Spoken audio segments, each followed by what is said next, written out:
opportunity to talk about our work in Africa. As you leave this morning, I've got some of our newsletters, monthly newsletters. I'll give you a copy of that, and it's got our web page information on it and other things on it that you might be able to look at. If you'd like to receive a copy of this, you can either give me your email address or give me your physical address, and we'll send you one of these. Appreciate the opportunity, as I said, that we can be here.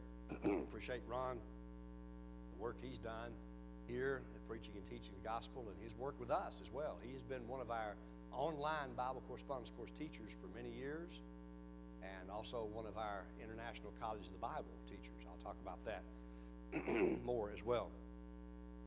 Somebody asked me if we were related, and I told them that I've checked, and my great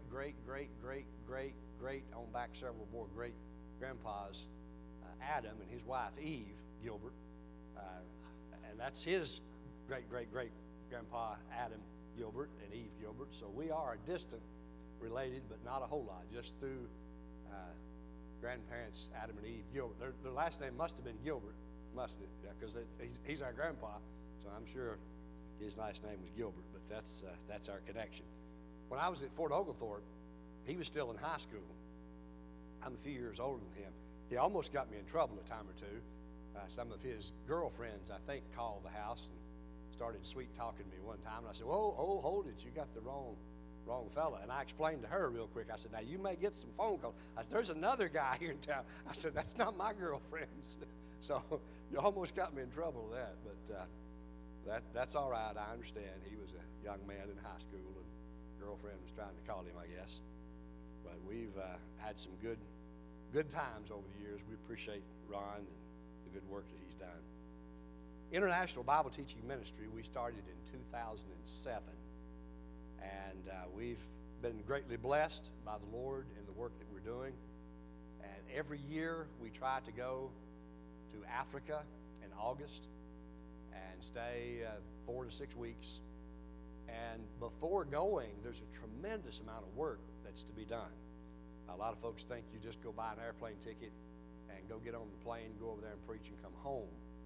But I decided to show you what we've been doing for the past few years before going on the trip. This is our budget each year for this trip, $50,000 US. The first 3 items, $25,000 of the budget, half of it. We print 200,000 gospel tracts and ship to Africa. We purchase books. We're working with 12 preacher training schools in Africa. We started 6 of those schools. We send textbooks and library books, and then we print and ship Bible correspondence courses. We try to send, this is 1,000 full sets, and there's 12 books in a set, so that's 12,000 booklets printed and sent to Africa for about $10,000.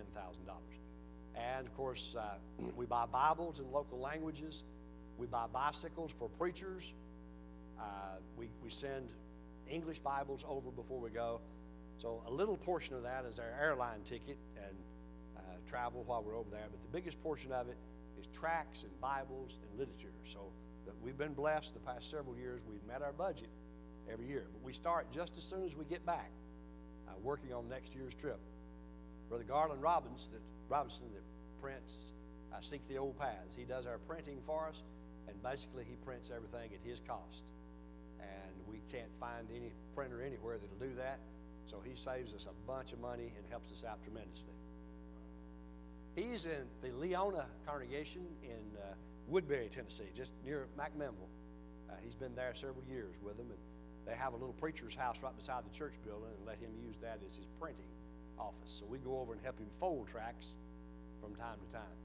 But he's printing the 200,000 gospel tracts. We've got 2 little sermon outline books, one on the parables of Christ that John Chowning has written, and 1 sermon outline book on the church that Sidney White put together. We're getting those 2 printed.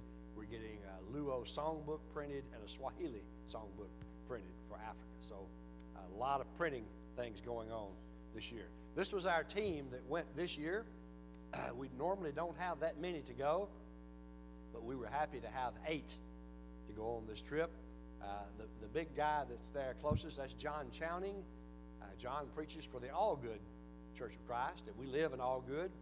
And when I'm not out speaking or filling in or doing something, we attend the All Good congregation. The sponsor of our work is the Rock Valley Church of Christ in Tompkinsville, Kentucky. But starting about 2 years ago, I was away about 25 or 30 Sundays a year, and for some reason that was a problem, and we had a mutual agreement that they'd let me be away as much as I wanted to, that I'd be the missionary, and we'd get a pulpit preacher. So we've got a young man now that's preaching there, and I'm free about every Sunday. I try to go up one Sunday a month for their business meeting and report about our work and talk to them, but that lets me be away a lot. So we get to attend there with All Good with John. And then on the far end of the table is Rusty Stark. He preaches for the Benton Arbor Church of Christ, Benton Arbor, Michigan. His wife to the left of him, our left, is in green there. That's Laura Stark. And then the two ladies sitting there, they're two members from the Benton Arbor congregation. And they wanted to go, these ladies, and teach ladies' Bible classes and teach children's classes. So we had plenty of ladies to go on the trip, and had a lot of classes. That was good. And then, of course, Carolyn and I there. And then the brother in the black coat to the right, this is Stephen Liu from Malacca, Malaysia. We go to Malaysia every year and do mission work there. We've been talking to the brethren there for the past several years and saying, why don't some of you go with us to Africa? And Stephen said, I'll go. I said, all right. So we met him in South Africa, and he went with us and did a great job. They raised some money over there to help buy Bibles in Africa as well. Because we had 8, we could split up in 2 groups. John, myself, and Stephen, and Carolyn, the 4 of us, we went to the nation of Malawi in Africa, one of the poorest and one of the smallest nations in Africa. And Rusty and Laura and the other ladies, they went to Livingston, Zambia. And Rusty was doing a gospel meeting at the Highland congregation there by the preacher school where we work. And we're doing a nationwide gospel meeting. It's the only one that I'm associated with, but there's about 60 congregations in that region, and they get together and plan this. There's a lot more congregations, but about 60 of them get together and plan this. They put it on the radio and TV and advertise. In the first year that we conducted a gospel meeting there, we had 5,000 in attendance. The second year we had 5,500 and something, and then last year almost 6,000. It's been growing every year. We rent an elementary school, about 16 acres, and we go out on their soccer field, and they put up a little poles and some tarp, and we can put about 3,000 people under the tent, and the other 3,000 people sit under trees and out in the vehicles and various places around. We've got a couple of guys there that work with the TV radio station, and they've got big box speakers, and they've got a soundboard and mixer and all, so they can project our voices out. Some of our audience is 75 to 100 yards away from us, but they can hear us. They bring lapel mics for us so that we preach in English, and then they translate for us in Chewa.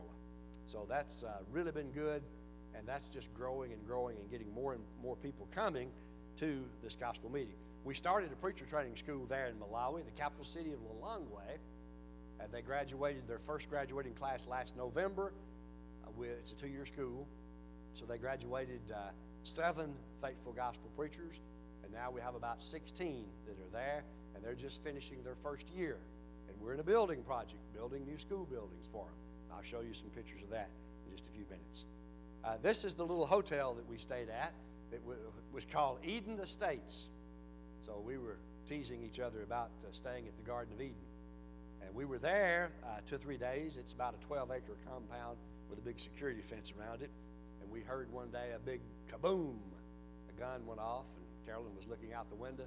She saw one of the workers with a pole carrying about a 7-foot black mamba that they had shot inside the compound, and they were taking it out. So we see those snakes about every year when we're over there, cobras and mambas, but fortunately we don't see them up close.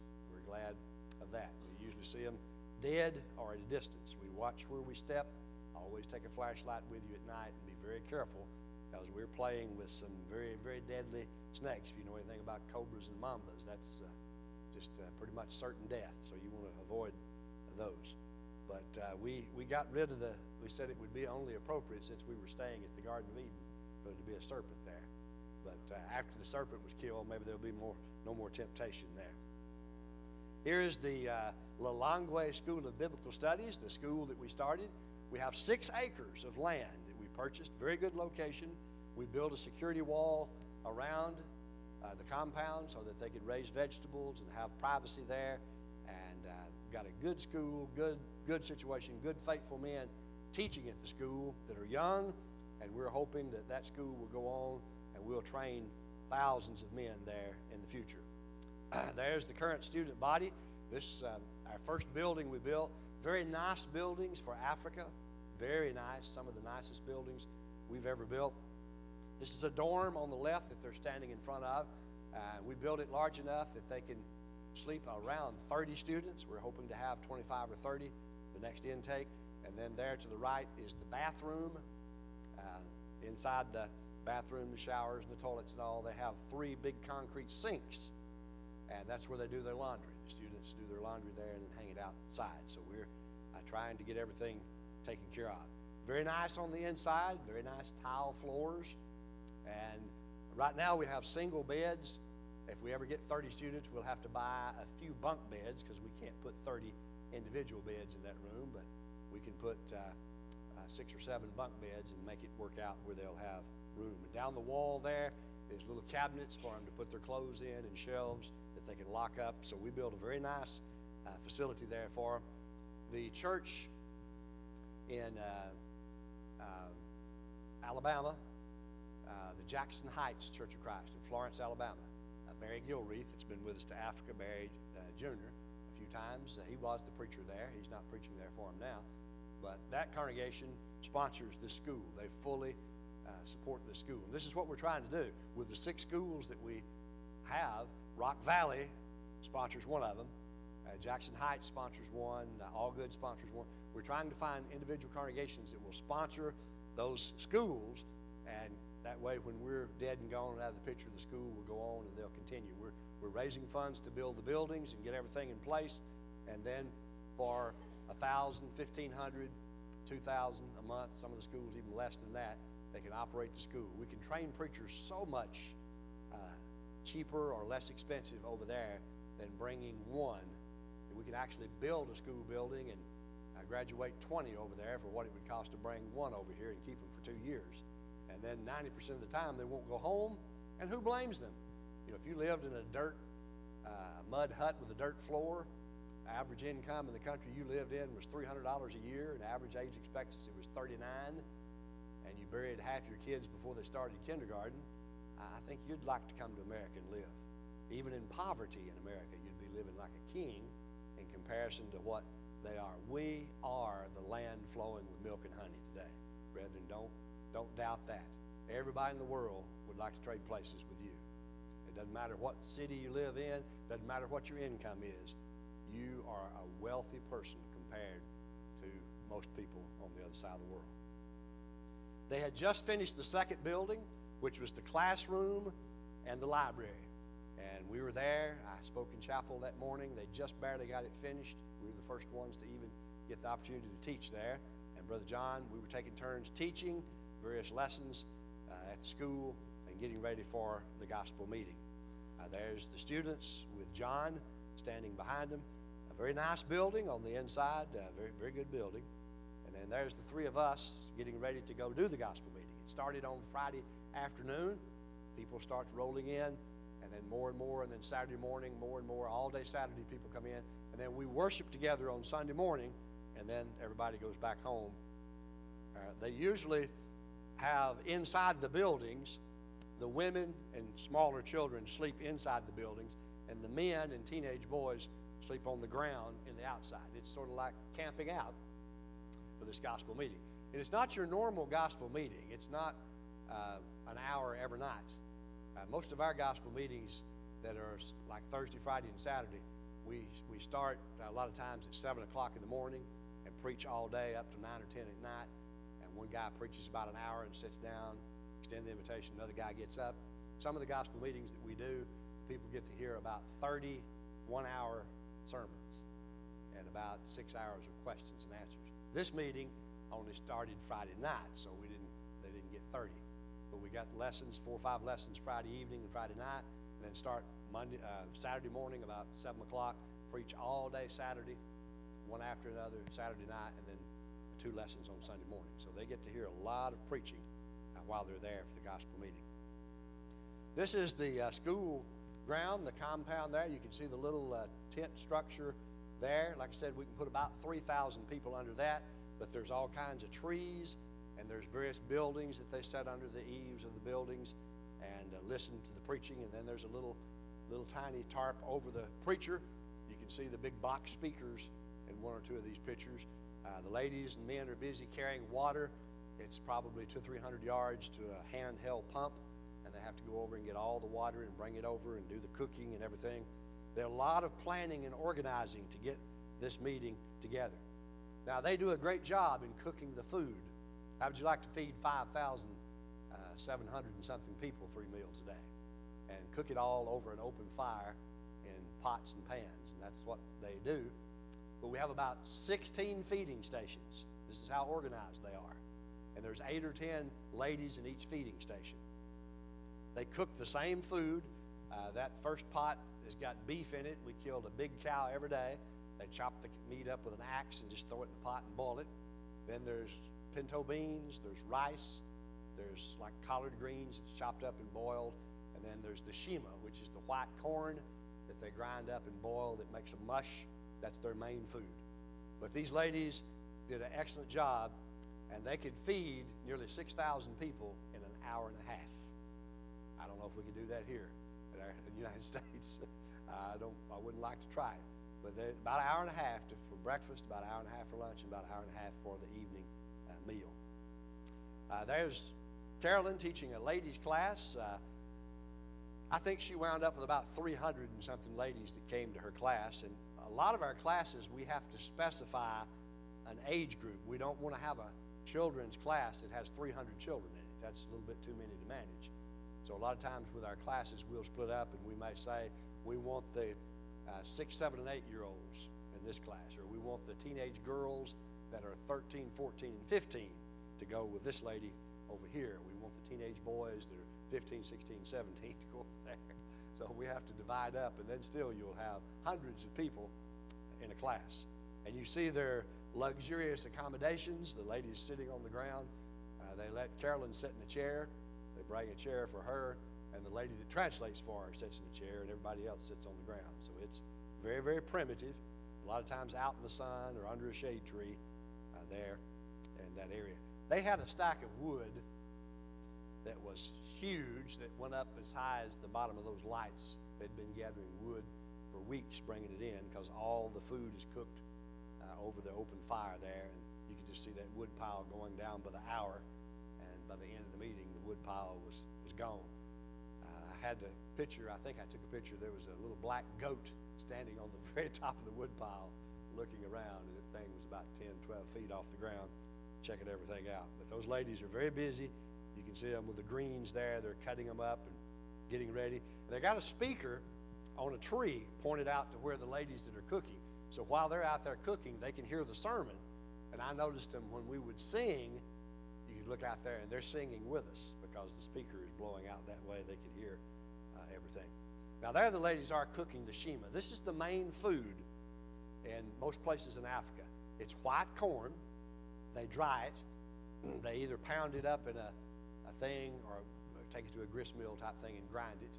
It's a little coarser than our cornmeal. They put it in a pot and boil it for about 30 minutes. It's a lot like grits, but our grits are usually thin that we can eat it with a spoon or something. But if you can imagine cooking grits that's so firm that you roll it in a ball and eat it, that's what they eat. And over in that part of the country, they try to raise enough corn to live from one year to the next. They eat that 3 times a day. For breakfast, they make it thin and put it in a cup and drink it. And then for lunch, they make it, and then for the evening meal, they make it. Most of the time, it's just the bread and a little bit of vegetables, very, very little meat in their part of the country. And also in their part of the world, it stops raining about March or April, and they don't get a drop of rain until November. And in November, they till up their ground and put their corn in the ground, and then they're supposed to get, a normal year, it rains just about every day for several weeks, the early rains and the latter rains. If they get the early rain, the corn comes up about that high. It quits raining for a few days, a few weeks, and then the rains kick in and finishes the crop. If they don't get the early rain, the corn never comes up. They wasted their money on seed and fertilizer. That's why they're starving to death in a lot of these places. It's not because they're lazy and won't work. It's because they can't grow crops because it doesn't rain.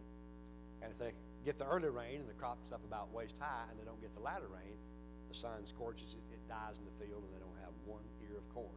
A lot of the areas that we work in, they're suffering right now. They had a drought last year, and we've been sending $1,000 or $2 every month to buy food and take out to the area there. Their government don't take care of them the way our government would here. And literally people starve to death in these areas because of the droughts.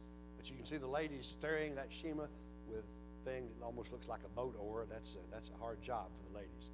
There we are preaching. Like I said, I'm wearing a lapel mic, preaching in English, and this brother is translating for me in Chewa. Now, this brother here is the father of the director of the preacher school, and he retired last year or two ago. He was working for the Minister of Education, and he was either the head man or the second man, I don't remember which, over all the school teachers in the nation. So he had a very good job, and he helped us get the school registered so that it would be a legal entity there in the area. His dad's a gospel preacher. He preaches some, and then his son, Vengero, is a preacher. So he's a very faithful, dedicated man. We appreciate him very much.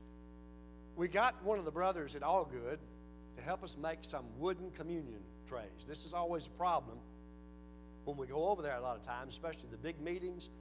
Our communion sets like they've got here, they might have 10 trays, and you got 5,000 people. So they serve the Lord's Supper, bring it back to the front, refill the same cups, serve it, bring it back to the front, refill it, serve it. Sometimes it takes an hour and a half to do the Lord's Supper. So we're trying to get more communion trays over there. That's another reason why you ought to sit up front, folks. You don't want to be in the back and drink out of the cup that 12 people have already drunk out of it during that time of year. In the wintertime, they got the flu and all. So it's good to sit up close to the front and be the first one to drink out of it. So we made some communion trays, just plain little wooden thin things. And the handles, we didn't put them on them until we got over there. We had the holes pre-drilled. So we stacked up several and put them in our suitcase and carried them over and put them together. I've never been at a worship service before that we had 30-something guys waiting on the Lord's table. But with that many people, we needed it. And there they're going. And even with 30 guys waiting on the table, they still had to refill the things at least 3 times to get them. So we're trying to get trays over there as time moves on. We're trying to send a container. We're working on that. And if we get a container worked out, we're going to talk to several churches that's got old communion trays, the real deal, and take them with us, several of them. But we can't put it, they're too bulky to put in our suitcase, and we only get 2 suitcases, and they can only weigh 50 pounds each. So we take books and Bibles and other things, but we can't take everything we'd like to take. Here's that first building we built in Malawi. Again, as I said, we're there in a gospel meeting. Rusty and them are in Zambia in a gospel meeting. There's the second building. That's the classroom that's on the right-hand side, and then the library is on the other side. While we were in Malaysia last year, Brother Richie Rich was one of the deacons there at the Jackson Heights congregation, and he was the deacon over missions. He was about 60 years old. He came in from work very tired one day and stretched out on the bed and died of a massive heart attack. We were really sad to hear that. And the church there at Jackson Heights wanted to do something in memory of Richie. He had done so much in the area of missions. So they put his picture on a little plaque, and it says that this is the Ricky Rich Memorial Library. And they named that library after him, and we're going to put that plaque on the wall. So I carried it over and presented it to the 2 instructors. So that will be there in the library. And some of his family and other friends have donated money so we can buy books and put in the library. We have a memorial library fund, and we encourage people to do that. About $25 we'll buy a book and pay the postage. Some books are a little different in price, obviously, but usually around $25 we'll do the average book and postage. So what we do, if somebody has someone, a loved one that passes away, We got a little peel and stick label we put that says this book is given in loving memory of, and I write the person's name there. It's given by, and the date, and we put that sticker in the front of the book and send it to a preacher school in Africa. So it's a little more lasting than flowers. Down the road, 10, 15, 20 years, people will be pulling that book off the shelf and studying, and it's got that tribute to the person that passed away. So any of you interested ever in doing that, we'll be happy to put a book in a library somewhere in Africa in memory of your loved ones. On the inside of the compound, we drilled a well. We've got a 5,000-liter tank up on a platform, and gravity feed the water down. They raise a lot of their own food, cabbage, tomatoes, onions. Now, during the dry season, it has to be watered every 2 or 3 days or it'll die because it's not going to rain. During the wet season, they don't have to do the watering, but they planted some strawberries. Before we started any building, we planted fruit trees everywhere. We've got mangoes, papaya, guava. We've got all kinds of fruit trees, banana trees, and hopefully in just a few more years, they'll have lots of fruit inside the compound to feed the students. Rabbits, they eat rabbits over there, so we bought 16 female rabbits and a male rabbit, so we've got some rabbits over there. They've been eating rabbits. We bought 40 little hens, and they'll be big enough to lay eggs in January, and we'll be having eggs, and then they'll be setting the hens, and we'll be eating chicken over there, so they're doing what they can. I appreciate that. They got cassava. It's a root sort of like a sweet potato that they grow, and they eat that. So we've got a bunch of that, and they're putting out about 5 acres of corn, maize this year. We sent them some money to buy seed and fertilizer. They're going to get the students to go out and help do that, and that'll cut down on their food cost as well. They'll raise enough corn to put in a building and store it, and they won't have to buy corn for a whole year if the weather cooperates. Then we flew to Zambia. This is the Zambezi River in Livingston, Zambia, and joined up with Rusty and Laura Stark. We're in the town of Livingston. We're about 20 minutes from Victoria Falls, and there's a game park down there. And this part of the country, when the sun starts going down, you have to be careful with the deer running across the road. People like to get out sometimes and ride around and just look at the deer. Well, over there, you go out about sundown, and the elephants are coming to the Zambezi River to get a drink, or they've had a drink and they're crossing the road and going back. So sometimes you'll see 50 or more elephants. Sometimes you get trapped and they're eating on the side of the road, and you have to sit there and wait 45 minutes for them to get out of the road. Occasionally people get a little bit anxious. I know they told us about a couple last year that stopped, and the elephants were out on the road, and the lady got out and she was going to take a picture of the elephant, and she got right up close to the elephant, yelling and making all kind of noise. She's trying to make him flare his ears so she could get a good picture. Well, he got a hold of her, and then the husband rushed in to rescue her, and they both died right there on that road. That big old elephant killed both of them. And what you don't see a lot of times, like a picture like this, where the elephant's crossing the road, and I'm not sure if that's a bull elephant or a mama elephant, but let's say the big one's the mama, and right behind her there may be a baby elephant in the weeds there that you don't see, so you really have to be careful. There's Rusty and Laura. There we are in a gospel meeting at Siamafumba. Was that our bell? Do we normally? 5 minutes? Okay, I'll try to hurry up. We had a big crowd there.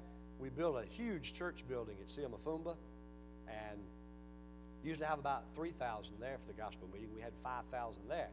So we had 3,000 in the building and another 2,000 on the outside. You can see all the children there for the Bible classes inside the auditorium, just stuffed full of people.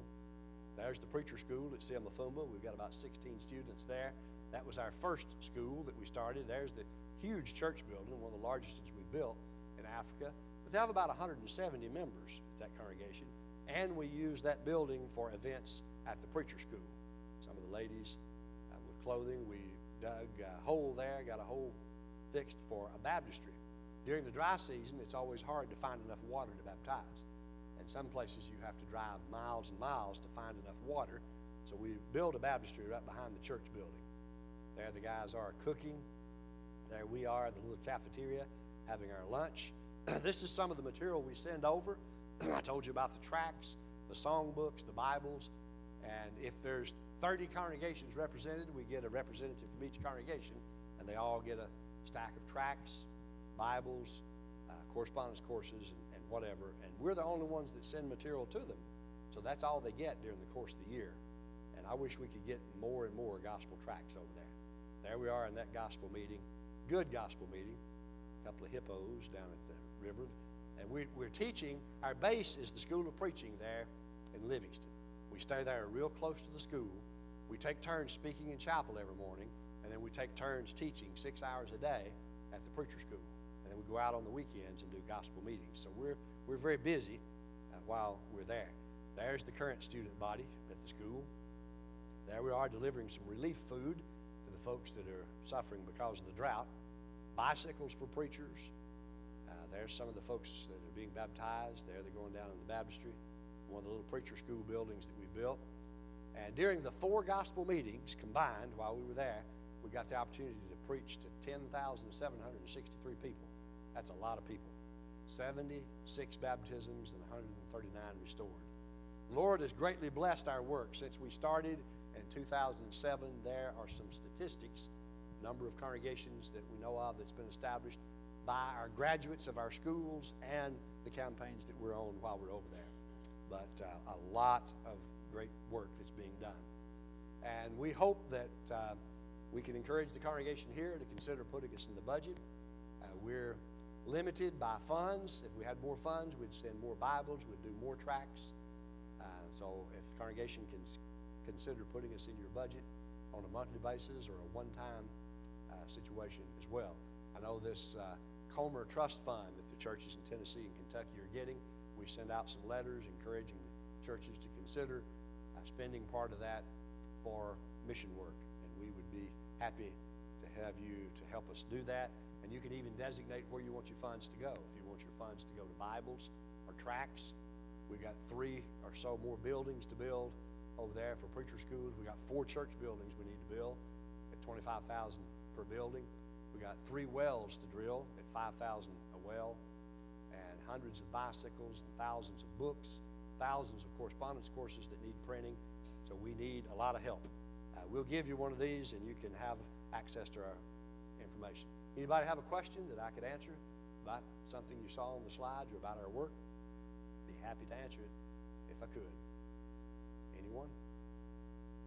If not, thank you very much for your good attention.